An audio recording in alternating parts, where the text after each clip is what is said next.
کہ آج میری فیصل آباد ATC میں پیشی تھی، اور میں پہلے ATC فیصل آباد میں حاضری لگوانے کے بعد وہ بھی بوگس کیسز ہے جس میں شاید کسی تھانے کی دیواروں کو نقصان پہنچایا ہے، رانا ثناء اللہ صاحب کے گھر کے اوپر حملہ کیا ہے، کوئی وین جلائی ہے، اس طرح کے بوگس قسم کے کیسز ہیں، اور ساری دنیا کو پتہ ہے کہ میں 9 مئی کو ڈیرہ غازی خان میں موجود تھی۔ اس کے بعد میں ابھی ٹریول کر کے آئی ہوں اور میں یہاں پہ پہنچتی ہوں، اور میں نے جج صاحب کو یہی کہا ہے، دیکھیں ایک ایک دن میں 2 پیشیاں ہوتی ہیں، یہ فزیکلی بھی پاسبل نہیں ہے کہ ایک بندہ ڈیرہ غازی خان بھی آ جائے، فیصل آباد بھی آ جائے ATC کورٹ کے اندر، اور یہاں پہ گجرانوالہ بھی پہنچے۔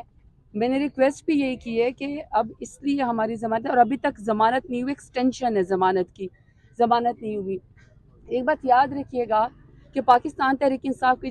جو جدوجہد ہے، یہ تمام ATC کورٹ میں اگر اس وقت لوگ پیش ہو رہے ہیں نا تو دہشت گردن دناتے پھر رہے ہیں، لیکن PTI کے کارکنان، لیڈران، ممبران سب کے سب جو ہیں یہاں ATC کورٹ میں دہشت گرد بنا کے پیش ہو رہے ہیں۔ یہ بڑے افسوس کی بات ہے، جس طرح آج یہ فزیکلی پاسبل نہیں ہے کہ ہر ڈویژن میں ATC کورٹ میں ایک دن میں ہماری عدالت لگے، یہ 9 مئی کو بھی پاسبل نہیں تھا کہ ایک خاتون میں یا کوئی بھی ہمارا کارکن یا کوئی بھی ہمارا لیڈر ایک ڈسٹرکٹ سے اٹھ کے پنجاب میں یا پورے پاکستان میں ہر جگہ اڑ کے چلا جائے اور خدا نخواستہ دہشت گردی کریں۔ ہم محب وطن ہیں،